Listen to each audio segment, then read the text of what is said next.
Yeah.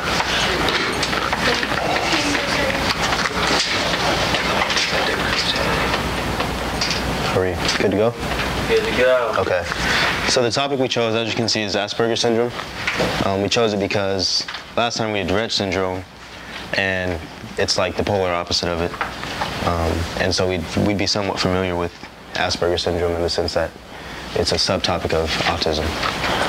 So to begin, I'm just going to give a brief introduction, just like last time, and then I believe Landon's going to go into the daily life of an individual with Asperger's, and Destiny's going to give the treatment of it, and then Kim is going to do like a case study. So Asperger's syndrome is it's a neurodevelopmental disorder of social interaction, communication, and a restricted range of behaviors or interests. Like Rett syndrome, Asperger's syndrome is a pervasive developmental disorder closely resembling autism. Asperger's syndrome is named after its founder, Hans Asperger, who was an Austrian pediatrician. So many of us probably know somebody with Asperger's syndrome, but you just don't actually know it. And actually, there are two famous individuals that actually did have Asperger's syndrome. It was Albert Einstein and Thomas Edison. Because an individual with Asperger's syndrome, they usually, like a savant, they excel in one area. They're really smart, like maybe in mathematics or science, and then they kind of struggle in other areas. So the article I chose, the main article I used was just titled Asperger's syndrome, and what it was is it's just a review of the present findings for Asperger's syndrome, and they give a synopsis of what they found from etiology, comorbidity, and intervention options, as well as discussion of the current nosologic controversies. And nosologic is just like the basically diagnoses of it, from what I understood. So when it comes to epidemiology of it, unlike Rett syndrome, Asperger's syndrome is primarily prevalent in males. There are, just like Rett syndrome, there's an exception. There are a few females with it. The ratio of male to female is 9 males to every 1 female.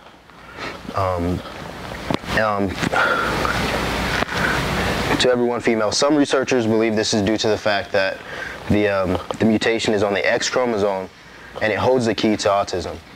So there aren't that many girls that have Asperger's syndrome because girls inherit 2 X chromosomes, one from their mother, from both parents, one from the mother, one from the father. So the one that they inherit from their fathers is an imprinted gene. So that one, it's like an abnormal gene. It masks the effects of the disorder of autism or Asperger's.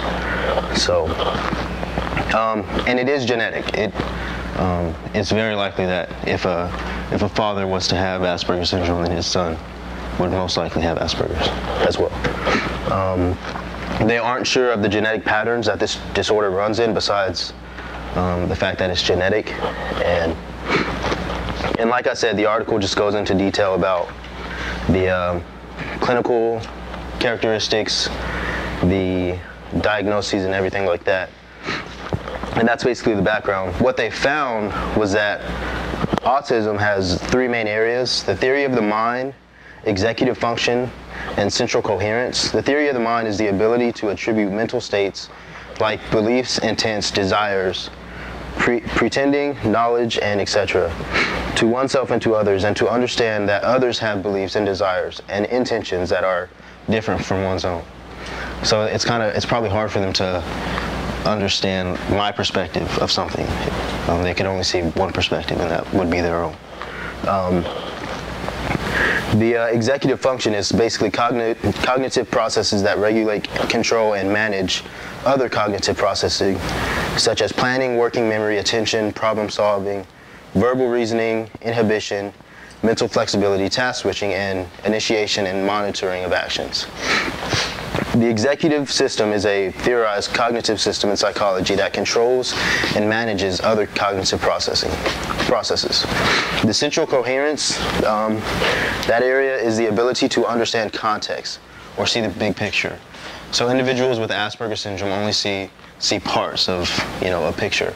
So if you're telling them a story and you say the cow jumped over the moon, everybody knows that's just like a fairy tale, but they would literally see a cow jumping over a moon.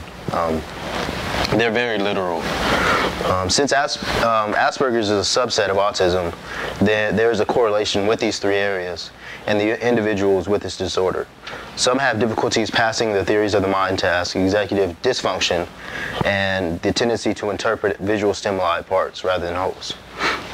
And based off the studies of neuroimaging and several neuroanatomical regions of the brain, it has been suggested that there is a direct correlation to the development of the disorder. These regions displayed in many abnormalities like missing tissue, lesions, and structural and functional abnormalities. And so to conclude, in this article, they basically said the probability of overcoming this is, I believe, 20%. So they don't necessarily become normal, they're not able to diagnose it. They don't show the same characteristics as it would say in the DSM-4. So Landon's gonna describe what it's like in the school setting for these individuals.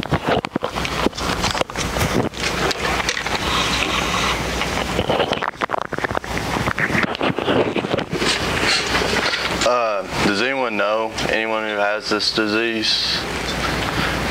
Do you remember when they were diagnosed? Like at what age they were? Alright, most time they get diagnosed, it can be as early as 3, but most are not diagnosed until they get into a school setting where they're having to do social interactions and stuff like that. Like Madison said, it was first diagnosed in 1940s, but it didn't really become like a real disease or considered it a disease until about the early 70s. Most of them have behavioral problems, cognitive and academic problems, and sensory difficulties. Some of the behavior problems aren't really behavior, it's just they see like a lack of attention. They're not really worried about other people. Well, I guess they're just not, they can't really help it. And they have language problems and stuff like that. Like they may say the wrong things at the wrong time, or it may take them longer. And then they misread nonverbal behaviors a lot. Like he said, they see things literally. You have to tell them. You can't just give them an expression with your face and they know what it means. A lot of cognitive and academic functionings. Most of them are average to above average intelligence, like he said, but it's only in 1 or 2 subjects. They're really good in math problems and stuff like that, but they kind of struggle with creative writing because they can't, like you said, they see things literally. They can't use their imagination and stuff like that. They have limited range of interests, and they also focus on a single task for too long, so a teacher might get mad at them whenever they're just steadily doing math problems for an hour and a half instead of going on to other subjects and stuff like that. Sensory difficulties, they have repetitive behaviors, self-stimulation, or sensitivity to noises. And they have trouble with their fine and gross motor skills. But working with these students is a struggle sometimes for teachers and counselors, but because they have problems with classroom behavior, academic behavior, social networking, and transitional issues, but there are ways that you can help them. Classroom behavior, they have poor eye contact, lack of attention, unusual speech patterns, which means they, like I said, they talk at inappropriate times, or it may take them longer to answer a question, and repetitive behaviors, and have anxiety. One way to help this out is to set a routine for them. Have them do the same thing over and over so that they get used to it, and it'll help with their anxiety. And then also have them sit up in the front so the teacher can help move them on and stuff like that and get them focused. Academic issues, like I said, they may need help in speech and language subjects, have interest in some subjects but not a lot, of interest in others. And they have trouble taking tests because, like I said, they focus on one problem maybe too long. So you have to modify tests and help them out. And also give them like a class buddy to help them take notes and stuff like that. And you may highlight the notes or give them notes already so that they're not having to waste their time writing notes, that they can just sit there and listen and have the notes ready for them. Social networking problems, they have trouble with nonverbal skills and stuff like that. One way to help out with that is to provide a a small group session and have them around and interact with other people. Make them join a club activity like play sports or something like that, and have a peer buddy to help them with bus trips and stuff like that that'll sit there and talk with them and stuff like that. And then also a great way to help them is role playing, which also helps them know how to act in a certain situation if it comes up. They have problems with transitional issues, like say going from elementary to middle school to high school. It's just the changes make them feel more anxiety and stuff like that. And to help them out, maybe you would take them to school like a week earlier and have them set up their routine and go through their routine, and it'll help out with their anxiety and stuff like that. And also to have access to a counselor or a peer buddy throughout the day. And Destiny's going to talk about treatments. Oh, I forgot. Collision point, in the Bible it talks about how we should have patience. So for teachers and counselors, they have to exercise patience with these types of students to help out.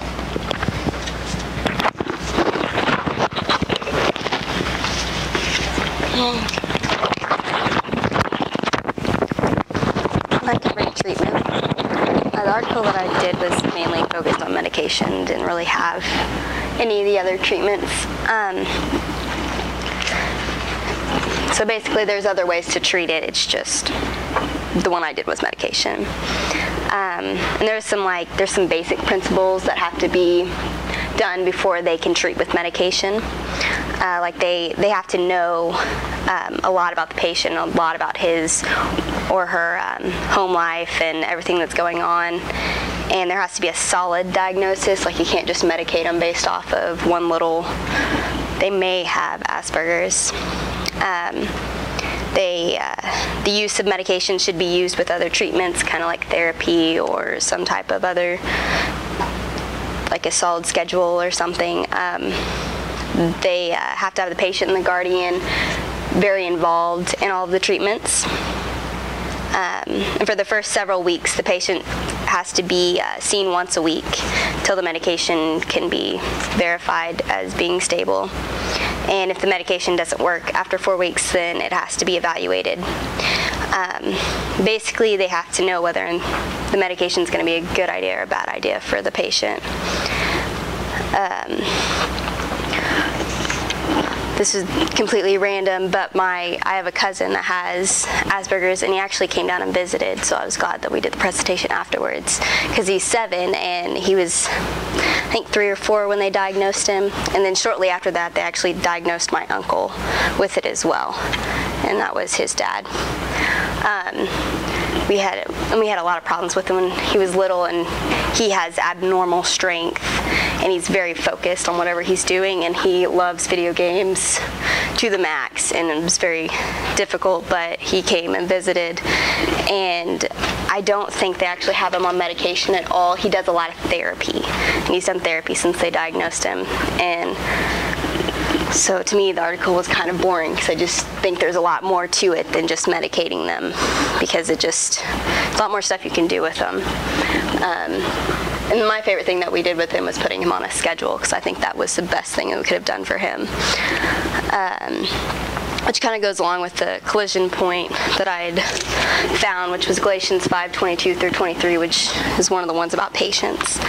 And it says, "But the fruit of the Spirit is love, joy, peace, forbearance, kindness, goodness, faithfulness, gentleness, and self-control."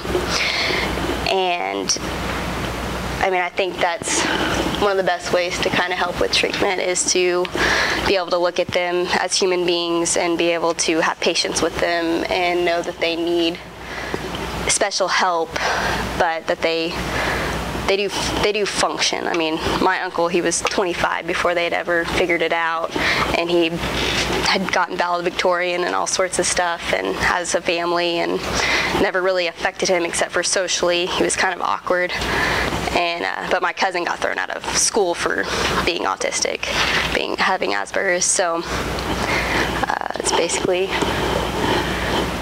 what I found. But Kim has a case study on a kid that has Asperger's.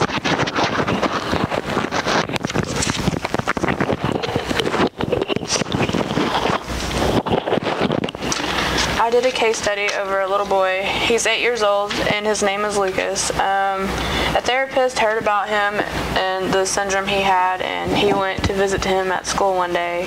And they brought him in. His teacher brought him in, and he saw this drum, and he loves music. And the therapist started playing it. He just started playing like a little beat, and it had attracted him. And the little boy started asking millions of questions, and he just kept rambling on and on.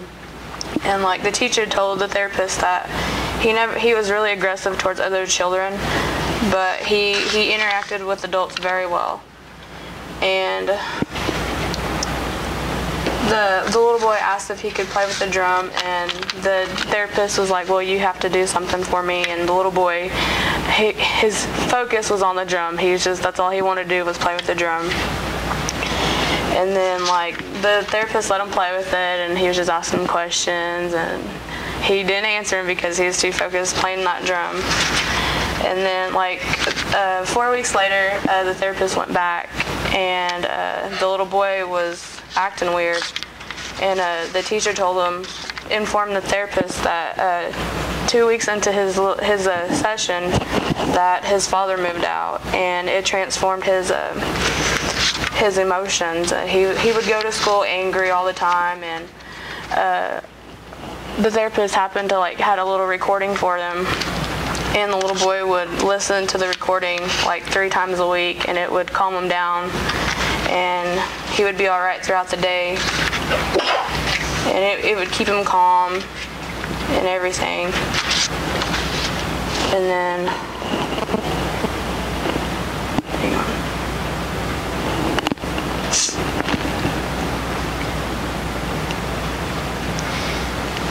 After all his sessions, his rate, they had like a little chart of like how if it increased or decreased his emotions, and it said his rate of immediate calming for the second part of the study was still above 90%. His overall change was significant in several areas. His anxiety dropped 25%, aggressive behavior dropped 30%, and his memory increased 35%, and his ability to listen and follow directions increased 60%. The therapist was pretty impressed with that, and the therapist was happy with his increasement and all that, and that's about it.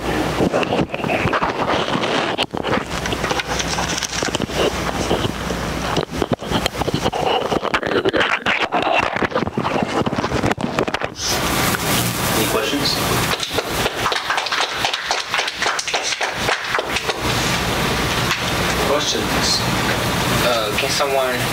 Can someone that's diagnosed with the syndrome, could they carry out a normal life without any assistance? My uncle never had any assistance. He still doesn't have any assistance. They just kind of randomly diagnosed him with it. Didn't affect anything. So it kind of just depends on the individual. Because like she said, there's some that don't need it, but then like her cousin, he probably does need it because he got thrown out of school because of his behavior and stuff like that. So would you say that there are different levels as to how people view it? Okay. Some of them are much more high functioning, maybe. Just like any other syndrome or anything like that. There's different levels.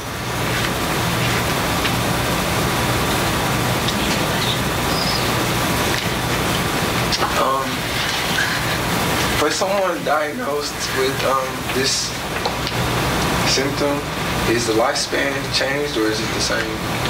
It's a pretty normal lifespan. Okay.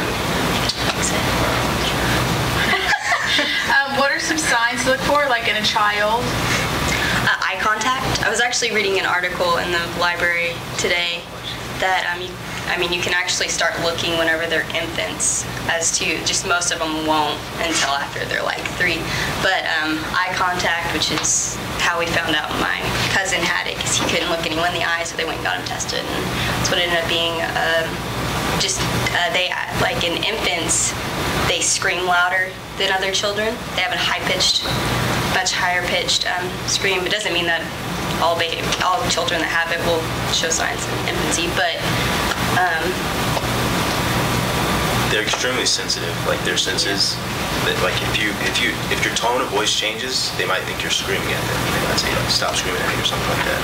And their feelings are really gentle as well. So there can be tactile sensitivity to certain types of clothing, labels. And it really does depend on the individual. That reminds me, like in one of my articles, they're extremely particular about food. Like, they might only like pizza, for example. Yeah. White food, like cauliflower or stuff like that.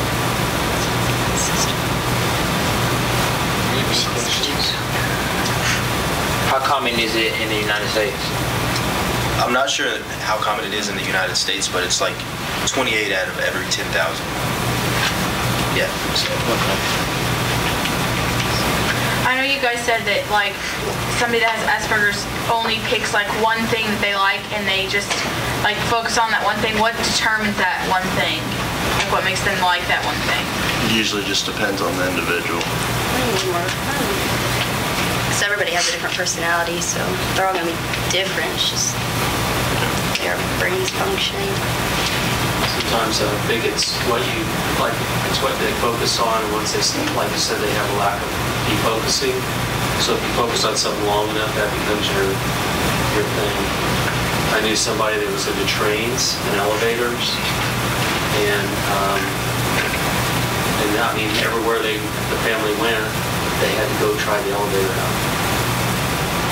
It's just their thing. And, you know, they're talking about high functioning. I mean, they're in the nuclear power submarine program. I mean, that's the top program in the Navy. I mean, fabulous burning power. They're very brilliant. My uncle's a psychologist. I mean, he was that before they even diagnosed him. So, I mean, they're very brilliant. It's different than Rett syndrome, because those girls aren't. Has your uncle's life changed at all? No. Like you said, he's really just awkward. Like, there's not really anything else wrong with him. I mean, and he flew by in school, and he had friends and stuff. I mean, it wasn't like, there was really no point in diagnosing him. They just kind of did whenever they were working with my cousin. But it didn't change anything at all. It's just still doing the same stuff. Like you said, it's usually gets diagnosed because of problems that's caused. If you can do things that you don't need a lot of social skills for, but if you get really mad, you know, if you can't control your anger, that's why people usually get caught. And it's such a difficult thing to diagnose, because the first thing somebody thinks you have behavior disorder, or somebody thinks this, and it's kind of like one of those global syndromes that you have to look at the whole picture to see it. And it affects nearly every aspect of their system, or their life, but not necessarily dysfunctionally. You know what I mean? Some people think that if you put a continuum, that you have autism on one end, and you could have a continuum of Asperger's and autism, where Asperger's is really just a really mild form of autism. That's debatable, but I mean, that's one of the ways to look at it, because people that are autistic sometimes are savants in one area, but they're totally almost dysfunctional in another. I mean, you've seen they mainstream these kids in school now. At least for Lawrence, they had a lot of kids that were mainstreamed, probably because it was a university town with special, the KU Med Center and all that. A lot of people would go live there because of that, and then they'd have to have wheelchairs and everything for some of those kids. Some of them being very, very disabled. And then there's high functioning Asperger's that nobody would, you probably don't even know. They're here right here in your school, and you don't even know it.